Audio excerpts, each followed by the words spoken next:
भावार्थ भी बता दें तो बहुत बेहतरीन रहेगा। तन्मय श्रीवास्तव साहब, मंच आपका। धन्यवाद अर्पित साहब, मेरे को इस मंच पर आमंत्रित करने के लिए।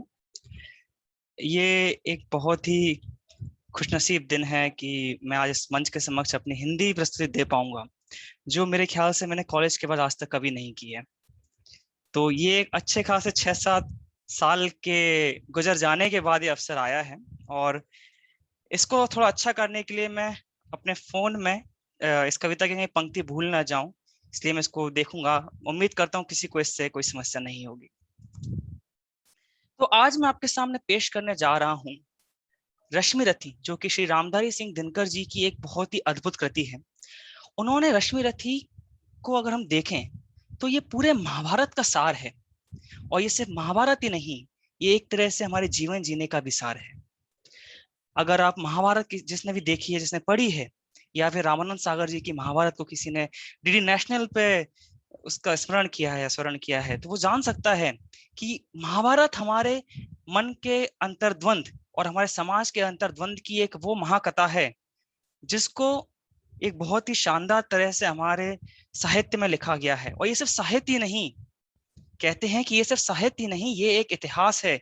और ये, हाँ, हम सभी को अपने इतिहास को जानना चाहिए, जिससे कि हम अपनी जड़ों से जुड़े रहें। इसी के साथ मैं रश्मि रथी के तृतीय सर्ग कृष्ण दुर्योधन संवाद की कुछ पंक्तियां कहना चाहूंगा। इसके बाद मैं कोशिश करूंगा कि आपको इसका भावार्थ भी बता सकूं, तो ध्यान से सुनिए। ये कविता वीर रस में लिखी गई है। वर्षों तक वन में घूम घूम, बाधा विघ्नों को चूम चूम, सह धूप घाम पानी पत्थर, पांडव आए और निखर। सौभाग्य न सब दिन सोता है, देखें आगे क्या होता है। मैत्री की राह बताने को, सबको सुमार्ग पे लाने को, दुर्योधन को समझाने को, भीषण विध्वंस बचाने को, भगवान हस्तिनापुर आए, पांडव का संदेशा लाए। तो हम सभी को पता है किस तरह से पांडवों को अज्ञातवास और वनवास दिया गया था, क्योंकि वो जुए में हार गए थे, और इस सब के पीछे एक बहुत बड़ी साजिश रची गई थी। लेकिन अपना वनवास पूर्ण करने के बाद जब वो वापस आए, तो दुर्योधन ने उन्हें कह दिया कि हम तुम्हें नहीं अपने घर में लाना चाहते हैं।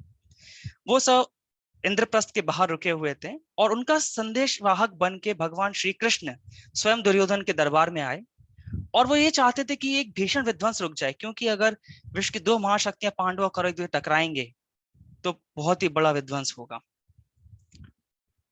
तो भगवान श्री कृष्ण कहते हैं, दो न्याय अगर तो आधा दो, पर यदि इसमें भी यदि बाधा हो तो दे दो केवल 5 ग्राम। रख लो अपनी धरती तमाम, हम वहीं खुशी से खाएंगे, परिजन पे असीना उठाएंगे।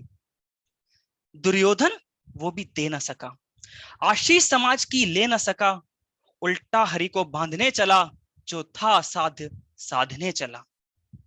जब नाश मनुष्य पे आता है, पहले विवेक मर जाता है। हरि ने भीषण हुंकार किया, अपना स्वरूप विस्तार किया। डगमग डगमग दिग्गज डोले, भगवान कुपित होकर बोले, जंजीर बढ़ाकर बांध मुझे, हाँ दुर्योधन बांध मुझे। ये देख गगन मुझ में लय है, ये देख पवन मुझ में लय है। मुझ में लय है संसार सकल, मुझ में लय है मुझ में विलीन संसार सकल। अमृत फूलता है मुझ में, संसार झूलता है मुझ में। मैं माफी चाहता हूं कि वहां पे एक पंक्ति में थोड़ा गलत कर गया। उदयाचल मेरा दीप्त भाल, भूमंडल वक्ष स्थल विशाल। मुझ परिधि बंध को घेरे है, मेनाक मेरु पग मेरे है। दिखते दिखते जो ग्रह नक्षत्र निकर, सब है मेरे मुख के अंदर। अगर किसी ने भगवान श्री कृष्ण की लीला का स्मरण किया है तो वो जानते हैं किस प्रकार भगवान श्री कृष्ण ने मुंह खोल के पूरे संसार, पूरी सृष्टि को मां यशोदा को दिखाया था। और दुर्योधन कह रहे हैं कि तेरी इतनी हिम्मत कि तू मुझे बांधना चाहता है, जो स्वयं ब्रह्मांड है। और उन्होंने सही कहा है कि जब विपत्ति आती है मनुष्य पर, तो उसका विवेक मर जाता है, और वो ऐसी चीज करने चला जाता है जो बिल्कुल ही असंभव है। दृग हो तो दृश्य अकांड देख, मुझ में सारा ब्रह्मांड देख। चर अचर जीव जग छर अक्षर, नश्वर मनुष्य सरजाति अमर। षटकोटि सूर्य षटकोटि चंद्र, षटकोटि सीरत सर सिंधु मंद्र। षटकोटि विष्णु ब्रह्मा महेश, षटकोटि विष्णु जलपति धनेश। षटकोटि रुद्र षटकोटि काल, षटकोटि दंड धर लोकपाल, जंजीर बढ़ाकर साथ ने, हाँ हाँ दुर्योधन बांधने। भगवान श्री कृष्ण कह रहे हैं कि सिर्फ मैं ही नहीं, तू अगर मुझे बांधना चाहता है तो तू ब्रह्मा विष्णु महेश, सूर्य चंद्र पृथ्वी और समस्त ग्रह नक्षत्रों को ही बांधेगा। क्या तू अभी भी मुझे बांधना चाहता है? अगर है इतनी हिम्मत तो जंजीर उठा और बांध मुझे। भूलोक अतल पाताल देख, गत और अनागत काल देख, यह देख जगत का आदि सृजन, यह देख महाभारत का रण, मृतकों से पटी हुई बू है, पहचान कहां इसमें तू है। इन पंक्तियों भगवान श्री कृष्ण स्वयं दुर्योधन और समस्त कौरव सभा को ये कह रहे हैं कि देख, अगर तू मुझे बांधना चाहता है तो सिर्फ तू मुझे नहीं, काल को बांधना चाहता है। यहाँ पे काल का तात्पर्य समय से है, समय चक्र से है, कि भूतकाल, भविष्य काल और वर्तमान।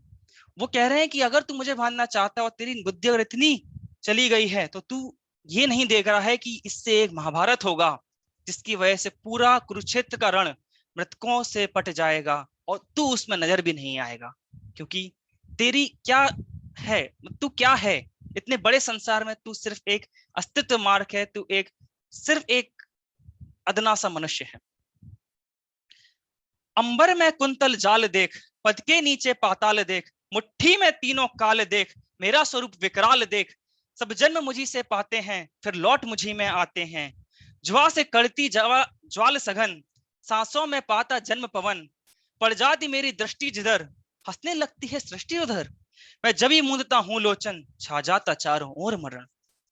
यहाँ भगवान कह रहे हैं कि कैसे वह स्वयं प्रकृति हैं, या आप ये कह सकते हैं कि प्रकृति स्वयं भगवान है। क्योंकि अगर तुम उस प्रकृति को बांधना चाहते हो तो तुम पवन को बांधना चाहते हो, तुम समुद्रों को बांधना चाहते हो, अगर तुम इन सबको बांधते हो तो उधर सृष्टि भी मरण हो जाएगा। अगर सृष्टि मुस्कुरा रही है, हंस रही है, तो मनुष्य का जीवन यापन भी आराम से हो पाएगा।